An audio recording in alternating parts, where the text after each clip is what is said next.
తెలంగాణ రాష్ట్రానికి హైదరాబాద్ నగరానికి అంతర్జాతీయ స్థాయి గుర్తింపు తీసుకొచ్చేందుకు రేవంత్ రెడ్డి అహర్నిశలు కృషి చేస్తూ ఉన్నారు. అందులో భాగంగానే ఫోర్త్ సిటీగా పిలువబడేటువంటి ఫ్యూచర్ సిటీని ఆయన డెవలప్ చేస్తూ ఉన్నాడు. ఫ్యూచర్ సిటీలోనే తెలంగాణ రైజింగ్ పేరిట గ్లోబల్ సమ్మిట్ ఏర్పాటు చేశారు. అలాగే తెలంగాణ రాష్ట్రానికి అందులోనూ హైదరాబాద్ నగరానికి ప్రపంచ ఫుట్బాల్ దిగ్గజమైనటువంటి మెస్సీని తీసుకొచ్చాడు. ఇక్కడ రేవంత్ రెడ్డి మెస్సీతో కలిసి ఫుట్బాల్ గేమ్ కూడా ఆడాడు. మెస్సీ నోటి నుంచి తెలంగాణ రైజింగ్ అనేటువంటి పదాన్ని కూడా అందరికీ వినిపించాడు. అసలు రేవంత్ రెడ్డి టార్గెట్ ఏంటి అనేది మనం పూర్తి స్థాయిలో విశ్లేషణ చేసుకుందాం. ప్రస్తుతం మనతో పట్టినారు ప్రముఖ రియల్ ఎస్టేట్ ఎక్స్పర్ట్ ఎల్పిడిఓ వ్యవస్థాపకులైనటువంటి భరత్ గారితో మనం మాట్లాడదాం. భరత్ గారు నమస్తే. నమస్తే అండి. తెలంగాణ రాష్ట్రానికి హైదరాబాద్ నగరానికి ప్రపంచ స్థాయి గుర్తింపు తీసుకొచ్చేందుకు రేవంత్ రెడ్డి ప్రయత్నం చేస్తూ ఉన్నారు. అందులో భాగంగానే ఫోర్త్ సిటీగా పిలువబడేటువంటి ఫ్యూచర్ సిటీ డెవలప్ చేస్తూ ఉన్నారు. ఫ్యూచర్ సిటీలోనే తెలంగాణ రైజింగ్ పేరిట గ్లోబల్ సమ్మిట్ ఏర్పాటు చేశారు. అందరి దృష్టిని ఆకర్షించేటువంటి ప్రయత్నం చేశారు. అలాగే ప్రపంచ ఫుట్బాల్ దిగ్గజమైనటువంటి మెస్సీని హైదరాబాద్ రప్పించారు. అతనితో కలిసి ఆడి మెస్సీ నోట తెలంగాణ రైజింగ్ అనేటువంటి పదాన్ని అందరికీ వినపడేలా చేశారు. ఏంటి ఆయన టార్గెట్ ఏంటి అసలు రేవంత్ రెడ్డి? రైట్ అండి. ఫస్ట్ ఆఫ్ ఆల్ మెస్సీ ఇండియాకి రావడాన్ని ఒకసారి గమనిద్దాం.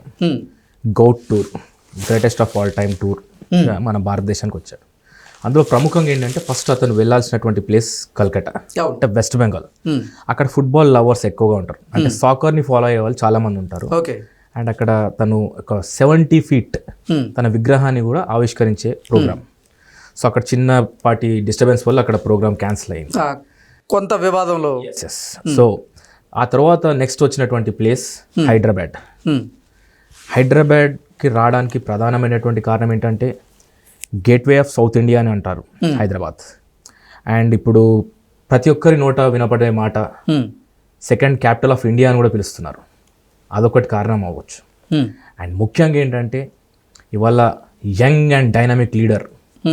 ఎందుకంటే మీరు మెస్సీతో తలపడుతున్నప్పుడు మీరు చూడండి, ఫిట్ సీఎంగా ఉన్నాడు, ఒక ప్లేయర్గా ఉన్నారు. ఇద్దరిని చూస్తుంటే అసలు ఫుట్బాల్ ప్లేయర్స్ లాగా ఆ గ్రౌండ్లో అందరినీ అలరించారు. సో ఈ విషయాన్ని నేను మీకు ఎందుకు చెప్తున్నానంటే అక్కడ మెస్సీ రావడము, మెస్సీతో పాటు గేమ్ ఆడడము, అండ్ అటు ఇంగ్లీష్ రాదు, నా తెలుగు రాదు, నా హిందీ అంతకంటే రాదు, అతను మాట్లాడేది స్పానిష్ లాంగ్వేజ్లో తెలంగాణ ఈజ్ రైజింగ్ అనేసి మన మెస్సీ గారు చెప్పడము.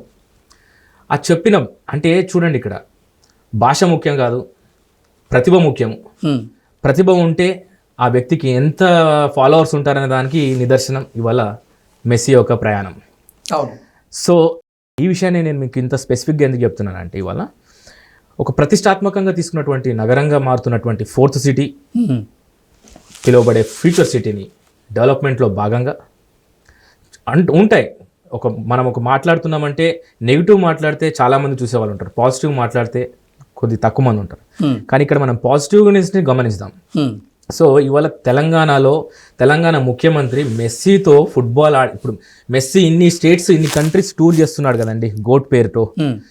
ఏ రాష్ట్రంలోనైనా కానీ కూడా, ఏ ముఖ్యమంత్రి అయినా కానీ కూడా ఒక ప్లేయర్తో తలపడడం, ప్లేయర్తో ఆడడం అంటే ఇక్కడ 2 విషయాలు గమనించుకోవాలి. సీఎం ఇస్ ఫిట్, ఒక యంగ్ డైనామిక్ లీడర్, ఫిట్ నాయకుడు మీకున్నాడు అనే దానిపైన కూడా మనం ఆలోచించాల్సినటువంటి విషయం. అక్కడ ఒక ఎనర్జెటిక్ నాయకుడు, అండ్ ఎస్పెషల్లీ ఏంటంటే ఒక ఫుట్బాల్లో దిగ్గజం. సో ఇవాళ మీరు చూడండి, నెక్స్ట్ తన వెళ్ళినటువంటి ప్లేస్ ముంబై, అది financial capital city of India. So అక్కడ కూడా చూడండి మీరు, సచిన్ టెండూల్కర్ ఒక ప్లేయర్ టు ప్లేయరే ఉంది. కానీ ఇక్కడ మన దగ్గరకు వచ్చేసరికి ఏంటంటే ప్రత్యేకమైనటువంటి ఆకర్షణ ఏంటంటే ముఖ్యమంత్రి జెర్సీ వేసుకునేసి, ఒక ఫుట్బాల్ జెర్సీ వేసుకునేసి ఒక ఫుట్బాల్ దిగ్గజంతో ఆడడం. మనం చాలా దీంట్లో చాలా విషయాలు ఉన్నాయండి. దీంట్లో చాలా యాంగిల్స్లో, పాజిటివ్ యాంగిల్స్లో మనం ఒకసారి విశ్లేషించుకుంటే కనుక అటు ఫుట్బాల్ గేమ్ని ప్రమోట్ చేసినట్టుగా ఉంది. And at the same time ఏంటంటే తెలంగాణలో ఉన్నటువంటి హైదరాబాద్ విశ్వనగరానికి సూచికగా ఉంది తన యొక్క ఎంటైర్ మెస్సీతో గడిపినటువంటి క్షణాలు. సో అండ్ నెక్స్ట్ వచ్చేసి మనకి ఢిల్లీ ఎలాగూ capital city of India. Hmm. So ఈ 4 ప్లేసెస్ని సెలెక్ట్ చేసుకోవడానికి రీజన్ కూడా మనం ఒకసారి అర్థం చేసుకోవాలి. ఫస్ట్ థింగ్ కల్కట్టా ఫుట్బాల్ లవర్స్కి, సెకండ్ ప్లేస్ వచ్చేసి సౌత్ ఇండియాకి గేట్ వే అయినటువంటి హైదరాబాద్, అంటే మన రాష్ట్రం తెలంగాణలో. సో థర్డ్ వచ్చేసి ముంబై నుంచి ఢిల్లీ. సో ఈ ఎంటైర్ టూర్లో 3 అంశాలు నేను బాగా గమనించింది ఏంటంటే, first thing rising of Telangana in globally అనే దానిపైన ఒక నూతన అధ్యాయాన్ని మొదలుపెట్టినట్టుంది. అండ్ దాని తర్వాత ఏంటంటే ప్రపంచంలో ఉన్నటువంటి పెద్ద పెద్ద కంపెనీస్, ఎంఎన్సి కంపెనీస్ లాంటి వాళ్ళకు ఒక మెస్సీ లాంటి ప్లేయర్ అక్కడ రాష్ట్ర ముఖ్యమంత్రితో ఆడాడు అనే దానిపైన కూడా ఒక పబ్లిసిటీగా కూడా ఇది ఉపయోగపడుతుంది మన రాష్ట్రానికి సంబంధించి. అసలు ఇంగ్లీషేరా అనేటువంటి ప్రపంచ ఫుట్బాల్ దిగ్గజమైనటువంటి మెస్సీ నోట తెలంగాణ రైజింగ్ అనేటువంటి పదాన్ని బలంగా తీసుకువెళ్ళారు. ఏంటి అసలు రేవంత్ రెడ్డి టార్గెట్ ఏంటి అసలు?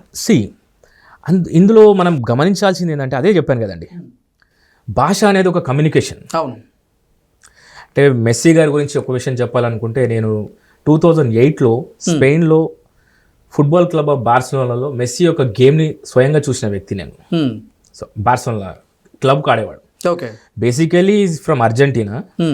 తన యొక్క రకరకాల కారణాల చేత, తన ఆరోగ్య పరిస్థితుల వల్ల బార్సిలోనా క్లబ్ వాళ్ళు తనని ప్రమోట్ చేశారు యాజ్ ఎ ఫుట్బాల్ ప్లేయర్గా. సో ఆ చేసినందుకు తాను గాను ఒక బార్సిలోనా ఫుట్బాల్ క్లబ్కి అగ్రిమెంట్ ఇచ్చాడనమాట, ఆ క్లబ్కు నేను ఆడతానేసి. సో అతని అనుబంధం, బార్సిలోనా ఫుట్బాల్ క్లబ్తో ఉన్నటువంటి అనుబంధాన్ని మనం ఇక్కడ గుర్తు చేసుకోవాల్సినటువంటి పరిస్థితి. సో ఈ విషయాన్ని నేను మీకు ఎందుకు చెప్తున్నానంటే, ఇవాళ మెస్సీ అనే వ్యక్తి, మీరు చూడండి వెస్టర్న్ కంట్రీస్లలో ఎక్కువ మటుకు మాట్లాడేది ఇంగ్లీష్ భాష అని చెప్తున్నారు కాబట్టి చెప్తున్నాను. అండ్ యూరోపియన్ కంట్రీస్లో మన భారతదేశంలో ఉన్నట్టు లాంగ్వేజెస్ ఉంటాయి, డిఫరెంట్ ఫ్రెంచ్ ఉంటుంది, పోర్చుగీస్ లాంగ్వేజ్ ఉంటుంది, డిఫరెంట్ లాంగ్వేజ్ ఉంటుంది, జర్మనీ ఉంటుంది, ఫ్రాన్స్, వాళ్ళు స్పెయిన్ మాట్లాడుతుంది. సో మన తెలుగు మాట్లాడే 2 రాష్ట్రాల జనాభా కలిపినా కానీ కూడా స్పానిష్ మాట్లాడే వాళ్ళు చాలా తక్కువ మంది ఉంటారు ప్రపంచంలో. అవును. అలాంటి స్పానిష్ లాంగ్వేజ్తో మాట్లాడినటువంటి మెస్సీ రైజింగ్ ఆఫ్ తెలంగాణ అనేసి ఉప్పల్ స్టేడియంలో చెప్పినప్పుడు ప్రపంచానికి ఒక మెసేజ్ ఏంటంటే, ప్రతిభ ఉండాలి, ఏ వ్యక్తికైనా కానీ కూడా ప్రతిభ ఉండాలి. ఆ ప్రతిభ ఉంటే భాషతో సంబంధం లేదు అన్న దాన్ని మనం ఒకసారి గమనించుకోవాలి. ట్రాన్స్లేటర్స్ ఉంటారు, మీరు ఏ భాషలో మాట్లాడినా కూడా ట్రాన్స్లేటర్స్ ఉంటారు. బట్ అతని యొక్క ప్రతిభ ఏంటండి, సాకర్ వరల్డ్లో హీజ్ అ కింగ్. రొనాల్డో తర్వాత అంత పేరు సంపాదించుకున్నటువంటి వ్యక్తి మెస్సీ గారు.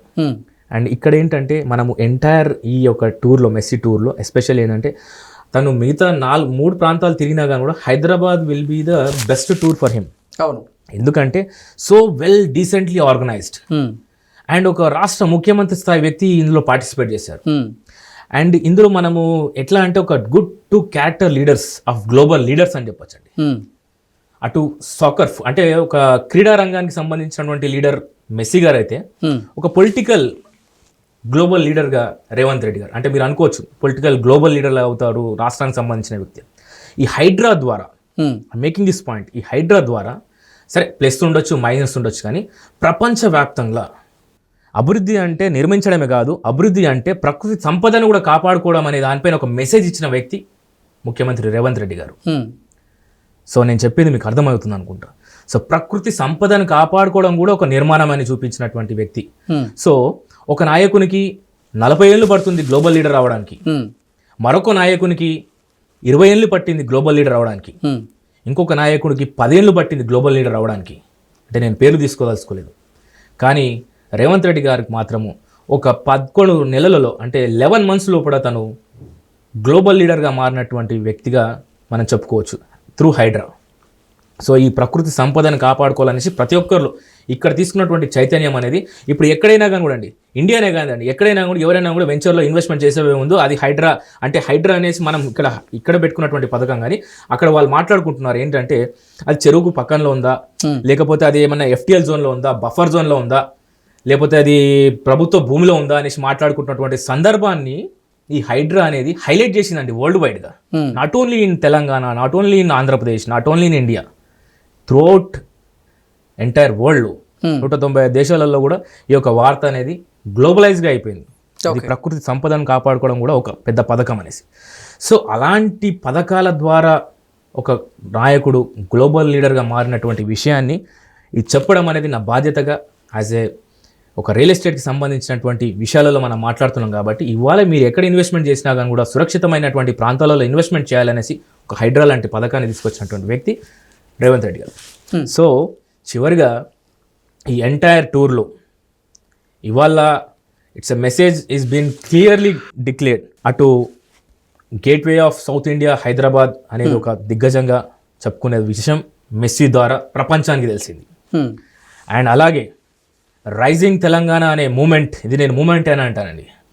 ఈ మూమెంట్ అనేది ఇంకా ఇది రైజింగ్గానే ముందుకు వెళ్తుంది, ఆ సిటీ కూడా డెవలప్మెంట్లో ముందంజలో ఉంటుంది అని చెప్పడంలో ఎటువంటి అత్యశక్తి లేదు. And at the same time ఏంటంటే ఇవాళ మెస్సీ రాకతో ఇది ఒక రిబ్బన్ కట్ చేసినట్టుగా ఉంది హైదరాబాద్ విషయంలో, డెవలప్మెంట్ విషయంలో. మరొక కొత్త నగరానికి ప్రారంభానికి సూచిక అని చెప్పొచ్చండి. ఓకే అండి, thank you so much. Thank you.